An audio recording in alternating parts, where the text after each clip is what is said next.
नमस्कार सांग मैंने जय जगन्नाथ मु स्वागत करुच्ची मो चैनल कुक्ड बाय लुसी को। आज रेसिपी अफगानी एग करी। जदि आपण माने मो चैनल रे नुआ अछंती ताहले मो चैनल को लाइक शेयर और सब्सक्राइब करंतु। तो चलंतु डरी न करी स्टार्ट करिबा अफगानी स्टाइल रे एग करी। एठी मु एग करी पई आवश्यक सामग्री रे नेछि किछि काजू, गोटा मसला, रसुण, दुईटी मीडियम साइज रे पियाज, धनिया पत्र, एठी छोट खंडे अदा और दही। फास्ट आमे करेई रे किछि तेल सोरिष तेल दबा तापर सेथिरे मु से पियाज को देई ताको भाजी नेबी। पियाज को बस हमको ताको नरम करिवार अछि, बस टिके हल्का नरम होला पर्यंत हम पियाज को भाजी नेबा।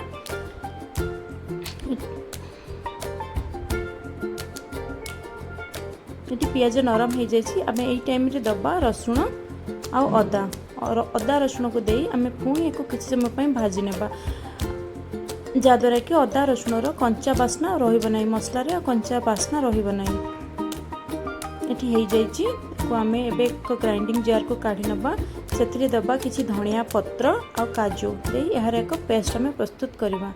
तापरे करेई रे अल्प किछि तेल देई सेथिरे आमे अंडा को देई ताको हल्का फ्राई करबा। सेथिके मु देछि टिके हळदी गुंड, किछि मेथी को क्रश करके मु तार को करके देछि आ एठी देछि मु गोलमरिच गुंड।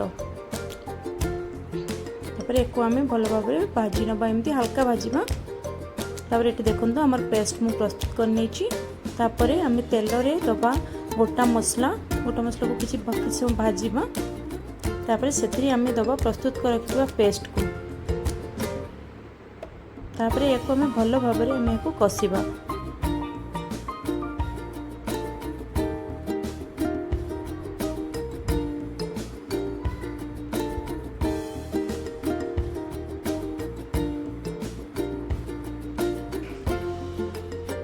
तापरे मसला किछि कसी आसला परे सेथिरे आमे दबा जीरा गुंड, धनिया गुंड, लूण, हळदी आ कस्तूरी मेथी जो पत्रटा सेटा क्रश करके किछि दबा। तापरे पुणी आमे मसला को कसिबा जेमति मसला रु तेल छाड़िबो।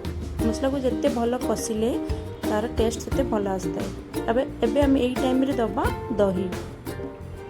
दही को देई पुणी आमे याको किछि समय पई कसिबा जेमति दहीटा मसला रे मिसि जिवो। एठी देखंतु केते सुंदर भाबरे दही मिसी जाइछि मसला रे। आमे एबे एठी अल्प किछि पानी दबा। तापरे पानी फुटिले सेथिरे आमे दबा अंडा को देई एको आमे 10 रु 15 मिनिट पई लो फ्लेम रे एको कवर करी छाडी दबा। तापरे देखंतु रेडी हे गेला हमर अफगानी एग करी। एमिति एग करी आपण भी थरे घरे ट्राई करंतु। केमिति लागिला मते कमेंट रे निश्चित भाबे जणांतु। आ मो चैनल को सब्सक्राइब करबा को जमा भी भूलिबेनी। जय जगन्नाथ।